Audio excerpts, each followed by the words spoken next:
नमस्कार, स्वागत है आप सभी का म्यूचुअल फंड हेल्पलाइन में। आपके साथ मैं हूं स्वाति। म्यूचुअल फंड निवेश का एक बेहतरीन विकल्प है, लेकिन इस विकल्प के अंदर भी बहुत सारे ऑप्शंस हैं। जो ऑप्शन मेरे लिए सही है, ज़रूरी नहीं है कि वही ऑप्शन आपके लिए भी सही हो। तो कैसे पता चलेगा कि आपके लिए क्या सही है और क्या नहीं?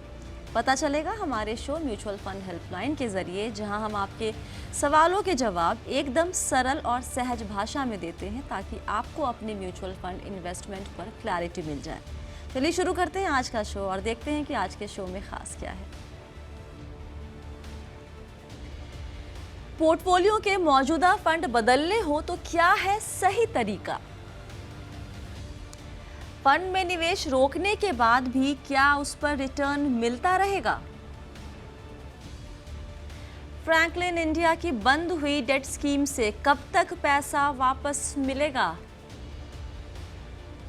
और आज फंडनामा में समझेंगे क्या होता है डिविडेंड यील्ड फंड, क्या वाकई इसमें रेगुलर डिविडेंड मिलता है?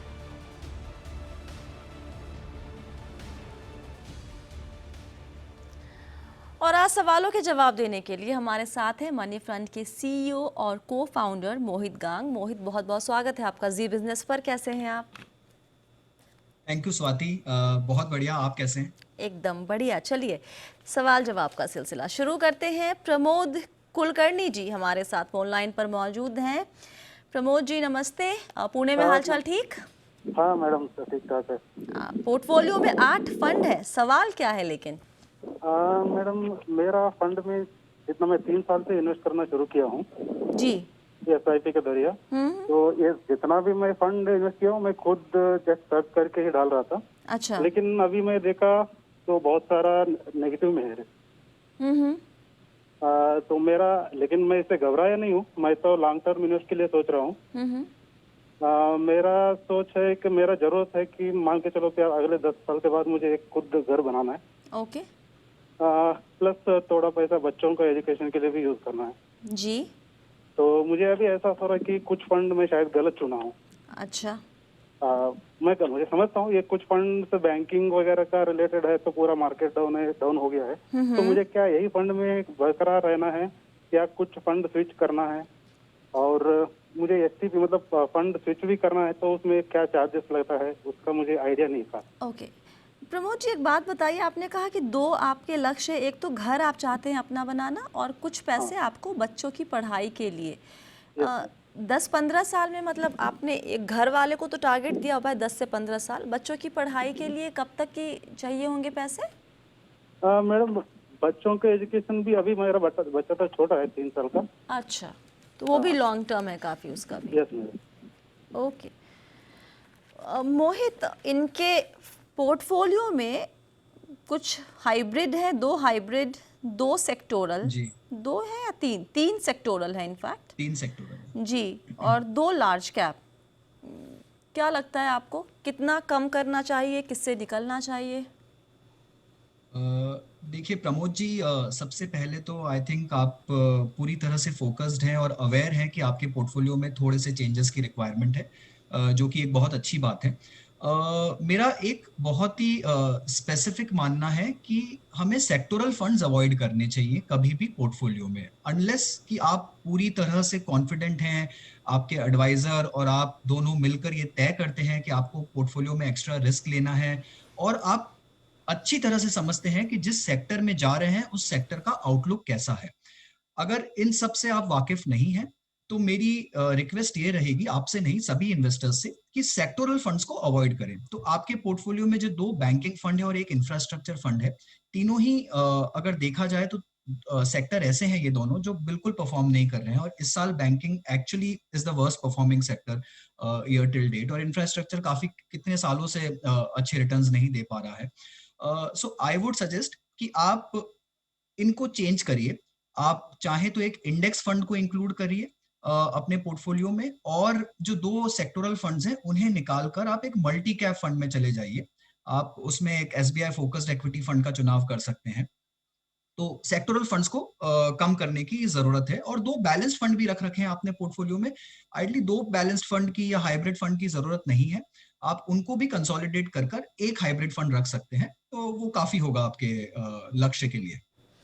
मोहित, ये बात सभी एडवाइज़र और एक्सपर्ट कहते हैं कि सेक्टोरल फंड से दूर रहो, लेकिन कुछ सेक्टर्स हैं जैसे बैंकिंग और फिनेंस सेक्टर, आपने कहा 1 साल से इसका रिटर्न या फिर अच्छा नहीं कर रहा है ये सेक्टर, लेकिन ये 2 सेक्टर से कंजम्पशन एक थीम या फिर कह लीजिए या फिर कंज्यूमर गुड्स का जो सेक्टर है, ये दोनों सेक्टर कुछ ऐसे सेक्टर हैं जिनकी ज़रूरत इंसानों को या निवेशक जो भी हैं हम लोग सबको हमेशा रहेगी। तो ये लॉन्ग टर्म के लिहाज से क्या कुछ सेक्टर ऐसे नहीं जिसको हम आपको टाइम करने की ज़रूरत नहीं है, जिसकी बहुत ज़्यादा समझ ना हो तो भी आप इसमें निवेश कर सकते हैं? परवेजिव सेक्टर है, तो चाहे कोई भी सेक्टर या इकोनॉमी में कुछ भी अच्छा हो रहा है वो फाइनली बैंक्स के थ्रू रूट होता है। तो बैंकिंग में आप कभी भी निवेश कर सकते हैं, पर मेरा ये मानना है कि अगर आप इतने अवेयर नहीं हैं बैंकिंग में भी, आप पीएसयू बैंकिंग में जाना चाहते हैं, प्राइवेट बैंकिंग में जाना चाहते हैं, एनबीएफसीज में जाना चाहते हैं, कौन सा फंड मैनेजर किस तरह का एक्सपोजर ले रहा है अपने बैंकिंग फंड में, उन सबको अगर अवॉइड करना चाहते हैं तो एक मल्टी कैप फंड हमेशा फाइनेंशियल सर्विसेज इंडस्ट्री का एक्सपोजर एक मल्टी कैप फंड में सबसे ज्यादा होगा, बिकॉज इंडेक्स में फाइनेंशियल सर्विसेज का वेट सबसे ज्यादा है, 30% के ऊपर वेट है। और आज की डेट में अगर आप देखें तो अमूमन सारे ही फंड, जितने मल्टी कैप फंड है या लार्ज कैप फंड है, सब में आपको फाइनेंशियल सर्विसेज का एक्सपोजर 30% के आसपास मिल जाएगा। तो उससे ज्यादा एक्सपोजर की जरूरत नहीं है।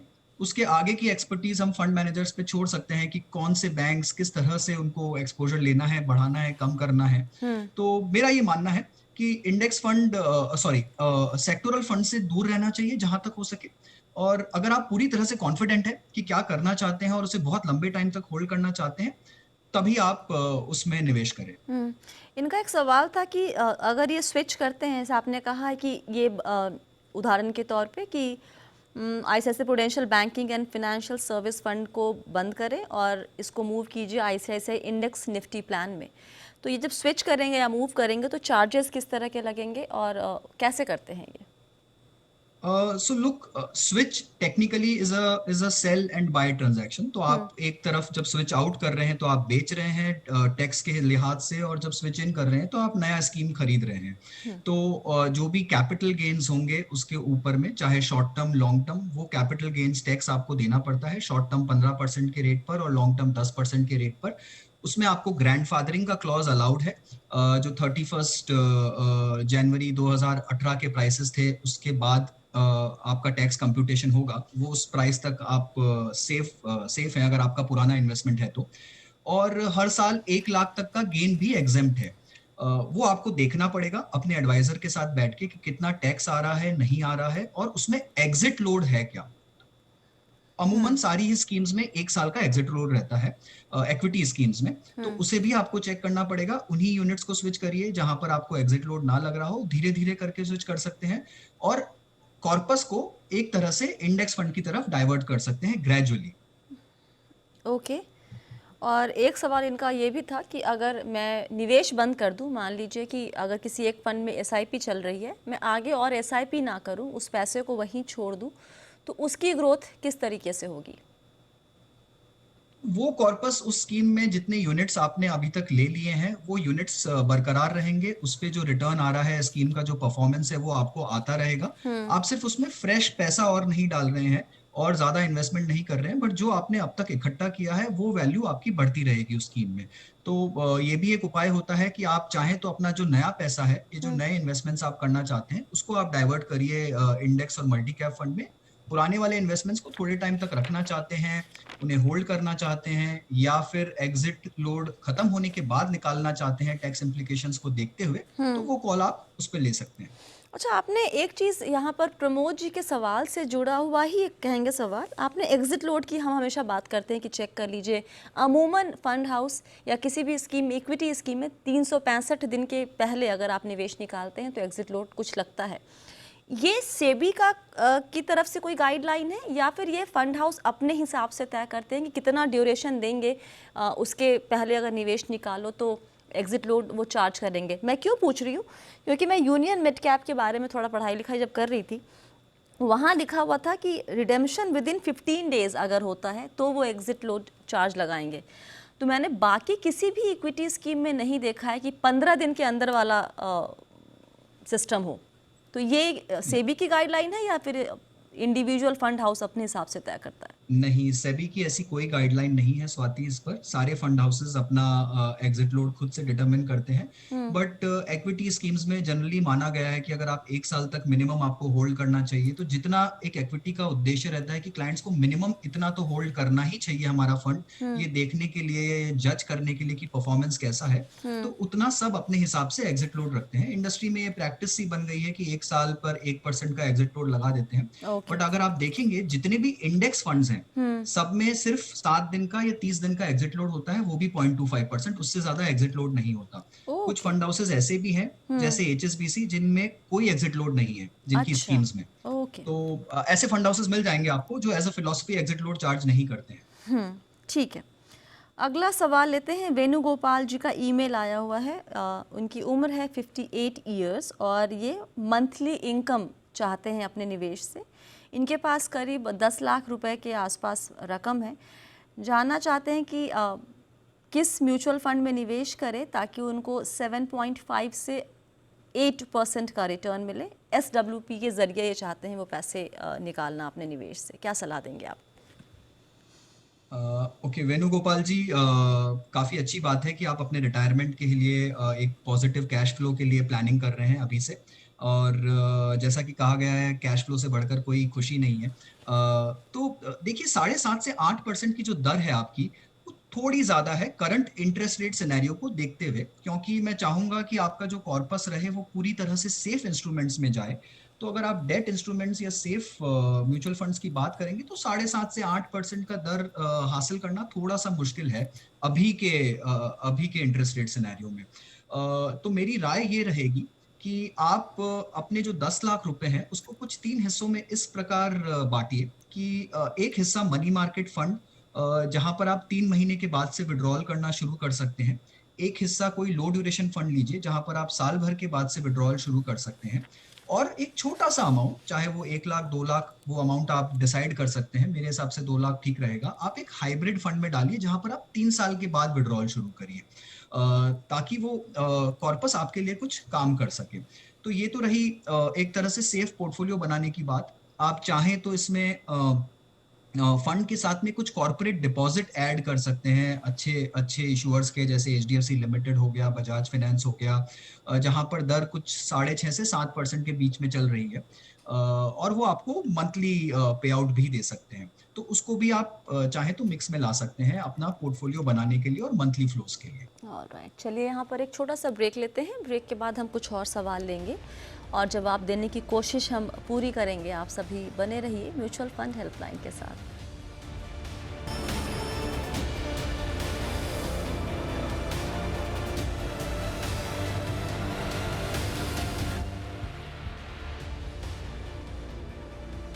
म्यूचुअल फंड हेल्पलाइन में एक बार फिर से आप सभी का बहुत स्वागत है। आज आपके सवालों के जवाब दे रहे हैं मनी फ्रंट के CEO और को फाउंडर मोहित गांग। अगला सवाल लेते हैं। अरविंद टी पांचाल जी का सवाल ईमेल के ज़रिए आया हुआ है। 62 साल इनकी उम्र है। करीब 1-1.5 लाख रुपए लगाए थे इन्होंने फ्रैंकलिन इंडिया लो ड्यूरेशन फंड में 2 साल पहले। अब ये कह रहे हैं कि फंड, ये डेट स्कीम बंद कर दी है कंपनी ने। कुछ पैसे मिले इनको वापस 5,000 रुपये के आसपास। क्या उम्मीद की जा सकती है कि बाकी पैसे भी वापस मिलेंगे? मोहित, सारी स्कीम्स तो बंद नहीं की है, 6 स्कीम हालांकि बंद की है, लेकिन सवाल वही है उन 6 स्कीम के निवेशकों का कि पैसे वापस मिलेंगे या नहीं। अरविंद जी, मैं समझ सकता हूँ आपका जो निवेश फ्रैंकलिन में है वो काफ़ी गलत चला गया है। देखिए, अभी हालात कुछ ऐसे हैं कि ये 6 स्कीम्स जो कि क्वारंटाइन कर दी गई हैं एक तरह से, इनका जितने भी केसेस फाइल हुए थे पैन कंट्री अलग अलग तरह से, वो सारे केसेस मूव करके कर्नाटका हाई कोर्ट में मूव कर दिए गए हैं। और कर्नाटका हाई कोर्ट ने एक तरह से खुद पर एक टाइमलाइन लिया है 3 महीने का कि उसके अंदर में इन केसेस का निपटारा वो करेंगे। जब तक कि ये केसेस सॉल्व नहीं हो जाते, फ्रैंकलिन का एक वोटिंग चल रहा है जहां पर उन्हें एक लिक्विडेटर अपॉइंट करना है अपनी स्कीम्स को लिक्विडेट करने के लिए, उन्हें बेचने के लिए, ताकि उनसे जो रकम निवेश की गई थी उसे वापस वसूल सके। तो वो लिक्विडेटर तब तक अपॉइंट नहीं किया जा सकता जब तक कि ये केसेस सब जुडिस हैं। तो मुझे लगता है कि इस साल के एंड तक इस केस का फैसला आना चाहिए, लिक्विडेटर अपॉइंट होना चाहिए और उसके बाद से वो पोर्टफोलियो को बेचना शुरू करेंगे। फ्रैंकलिन लो ड्यूरेशन फंड की जहां तक बात है, दो अच्छी चीजें हैं इसके अंदर में। ऐसे हालात में मैं कोशिश कर रहा हूँ कि कुछ अच्छा निकाल सकूं उसमें। वो ये कि एक तो ये स्कीम कैश पॉजिटिव टर्न कर गई है ऑलमोस्ट, जिसका इसका मतलब ये है कि अभी स्कीम्स में कुछ बोरोइंग्स नहीं बचे हैं। तो जैसे ही पैसा आना शुरू होगा और जैसे ही कोर्ट का अप्रूवल हो जाता है, सारा प्रोसेस हो जाता है, वो पैसे को वापस रिटर्न करना शुरू कर देंगे। रिटर्न का जो उनका टाइमलाइन है, इस स्कीम में कुछ 2014 400 करोड़ रुपए के आसपास इन्वेस्टेड है। मुझे लगता है वो 2025 अप्रैल तक जाएगा, पर 90% of the portfolio should come by April 2023 तक। आपका 90% रिकवरी हो जाना चाहिए इस पोर्टफोलियो के अंदर में। तो उम्मीद रखिए, उम्मीद पे दुनिया कायम है, और कितना कैसे आ सकता है वो कहना थोड़ा मुश्किल है, बट मुझे लगता है कि आपको अपना जो कैपिटल इन्वेस्टेड था उतना मिल जाएगा। उसके ऊपर में आप रिटर्न कितना बना पाएंगे वो कहना मुश्किल है, शायद ना भी बने, बट 90 से 100% के बीच में जो आपका कैपिटल है वो वापस आने की उम्मीद रखता हूँ मैं। तो अरविंद जी, यहाँ पर काइंड ऑफ गुड न्यूज़, कब तक में थोड़ा सा टाइम लग सकता है, लेकिन अगर मोहित की माने तो 90 से 100% कैपिटल वापस रिकवरी की चांसेस यहाँ पर है। अब हम सवाल जवाब का सिलसिला यहाँ पे ख़त्म करते हैं, दर्शकों के सवाल जवाब का सिलसिला, और रुख करते हैं हमारे स्पेशल सेगमेंट फंड नामा की तरफ।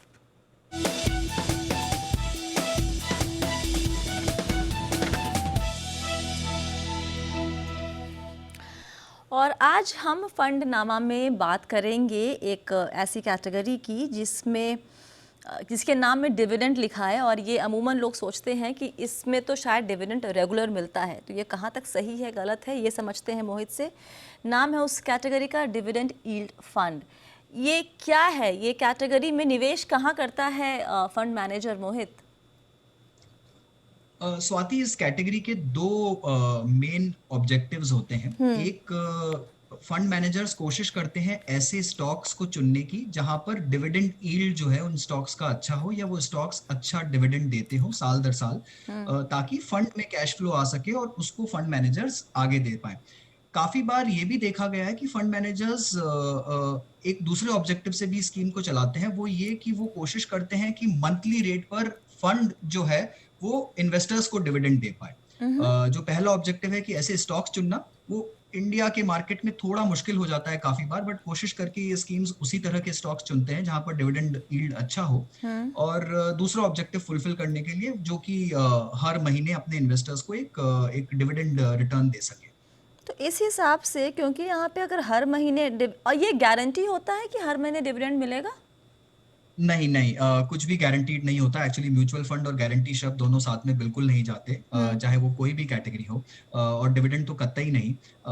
वो कोशिश करते हैं कि दे पाए। हर मंथली जो रेट होता है वो चेंज होता रहता है, और अभी जो टैक्सेशन है स्वाति, उसके हिसाब से डिविडेंड आजकल, पहले आपके हाथों में, इन्वेस्टर्स के हाथों में टैक्स फ्री होता था, बट अब डिविडेंड इनकम जो होगी वो आपकी ओवरऑल इनकम में क्लब हो जाएगी, और जो आपका मार्जिनल टैक्स रेट है उस पे टैक्स हो जाएगी। तो अभी डिविडेंड ऑप्शन इतना अट्रैक्टिव नहीं रह गया है उन निवेशकों के लिए जो कि हायर ब्रैकेट में है। तो उनके लिए अच्छा यही रहेगा कि वो ग्रोथ ऑप्शंस ले, तो टैक्स एफिशिएंट हो जाता है वो ऑप्शन। तो इसमें भी बाकी इक्विटी फंड की तरह डिविडेंड पे आउट ऑप्शन होता है और ग्रोथ ऑप्शन भी होता है, दोनों में से कोई भी चुन सकते हैं। ओके, अगर डिविडेंड पे आउट चुनते हैं तो कोशिश होती है फंड हाउस की कि हर महीने या हर कुछ वक्त पर डिविडेंड देने की। तो अगर उनकी कोशिश ये होती है देने की, तो क्या किसी भी, आपने हालांकि कहा कि डिविडेंड लेना क्यों आजकल टैक्स एफिशिएंट नहीं है, लेकिन अगर कोई चाहता है एक रेगुलर इनकम और एक उसमें ये भी ऐड कर ले, बाकी एसेट क्लास को देख लें और एक ये भी ऐड कर ले, तो क्या रेगुलर इनकम के लिए इसके ऊपर निर्भर किया जा सकता है? क्योंकि आप कह रहे हैं कि गारंटी तो है नहीं। गारंटी नहीं है स्वाति, बट मोस्टली देखा गया है कि dividend yield funds regular dividend दे रहे हैं। कभी कभार कुछ केसेस में स्किप करना पड़ता है, वो जबकि उनके डिविडेंड इक्वलाइजेशन रिजर्व में इतना पैसा ना बच गया हो, या कि स्कीम इतना रिटर्न नहीं दे पा रही हो, तो मुश्किल हो जाता है। बट मोस्टली देखा गया है कि एक छोटा अमाउंट का डिविडेंड ये लोग देते रहते हैं। तो जिन्हें रेगुलर इनकम की दरकार है और जो टैक्स के नजरिए से भी जिनका फाइल ठीक है, तो वो इस ऑप्शन को चुन सकते हैं as part of their equity portfolio. Please इसे ये ना समझे कि ये सेफ पोर्टफोलियो है, ये आपके इक्विटी एलोकेशन का ही पार्ट रहेगा। क्या ये बाकी इक्विटी फंड से कम रिस्की होता है? जैसे लार्ज कैप की तुलना में देखें या फिर मिड कैप से तो शायद कम होगा ही, क्योंकि ऐसे स्टॉक्स जो रेगुलर डिविडेंड देते हैं वो अमूमन बड़ी कंपनियां दिखती हैं ऐसी, लेकिन लार्ज कैप की तुलना में देखिए, माना गया है कि डिविडेंड यील्ड अगर थीम को सही तरीके से फॉलो किया जाए और फंड मैनेजर्स अगर उसे बिल्कुल अच्छे से प्रैक्टिस करे, तो ये कैटेगरी रिलेटिवली सेफ होनी चाहिए, बिकॉज डिविडेंड वही स्टॉक्स दे पाते हैं जिनके पास में कैश सरप्लस हो या फ्री कैश फ्लो जिनका काफी अच्छा हो। पर इंडिया में मोस्टली पीएसयूज जो होते हैं वो ज्यादा डिविडेंड देते हैं और उनके स्टॉक्स पर आप कभी कमेंट नहीं कर सकते, बिकॉज वो काफी हद तक पॉलिटिकली और रेगुलेटरली लिंक्ड होते हैं। तो ये जो थीम है इंडिया में थोड़ी सी डाइल्यूटेड है, बट ये जरूर कह सकते हैं कि इक्विटी कैटेगरी में लार्ज कैप और डिविडेंड यील्ड फंड ऑलमोस्ट बराबर सा रिस्क रखते हैं। मिड कैप और स्मॉल कैप से डेफिनेटली इनमें रिस्क थोड़ा कम होता है, बिकॉज स्टॉक काफी कंजर्वेटिव होते हैं पोर्टफोलियो। ये बताएं कि बाकी तो सारे फंड हाउस ने अमूमन सभी कैटेगरी में स्कीम्स लॉन्च की हुई हैं अपनी, डिविडेंड यील्ड सिर्फ 6 के पास ही क्यों है? ये काफी अच्छा सवाल है आपका। देखिए, ये कैटेगरी कभी इतनी पॉपुलर नहीं हो पाई। जो लार्जेस्ट स्कीम है यहाँ पर यूटीआई की डिविडेंड यील्ड, वो भी कुछ 2-2.5 हजार करोड़ के एयूएम पर है और काफी सालों से है मार्केट में। इंडिया जो है पर से ग्रोथ मार्केट माना जाता है, जहां पर ग्रोथ ओरिएंटेड स्टॉक्स या स्टॉक्स जो बहुत तेजी से ग्रोथ दिखा रहे हैं उनमें निवेश करना हमेशा से अच्छा रहा है और वहां पर रिटर्न ज्यादा बने हैं। सो डिविडेंड यील्ड बहुत ही पेशेंस वाला थीम होता है, काफी साल लगते हैं इस थीम में और एक ये कंसिस्टेंट रिटर्न ही दे पाता है जो कि कम होता है। इसलिए इंडिया में पर से ग्रोथ फंड्स या ग्रोथ स्टॉक्स ज्यादा चलते हैं और डिविडेंड यील्डिंग थीम्स कम चलती हैं, और इसलिए शायद इन्वेस्टर्स ने कभी इतना पैसा लगाया नहीं इस कैटेगरी में, तो फंड हाउसेस को भी दरकार नहीं लगी कि नए स्कीम्स इस कैटेगरी में लॉन्च किया जाए, बिकॉज इतना मार्केट में डिमांड या एपेटाइट नहीं है इन स्कीम्स का, स्वाति। और हमारे हिसाब से भी हमें लगता है कि एक इन्वेस्टर मल्टी कैप थीम में बेटर है, जहां पर फंड मैनेजर खुद से कॉल ले सकता है कि उसे ग्रोथ स्ट्रेटजी फॉलो करनी है या वैल्यू या डिविडेंड। तो वो कॉल फंड मैनेजर्स पे छोड़ देना चाहिए। एक थीम में जाकर आप अपने ऑब्जेक्टिव को बहुत रेस्ट्रिक्ट कर देते हैं।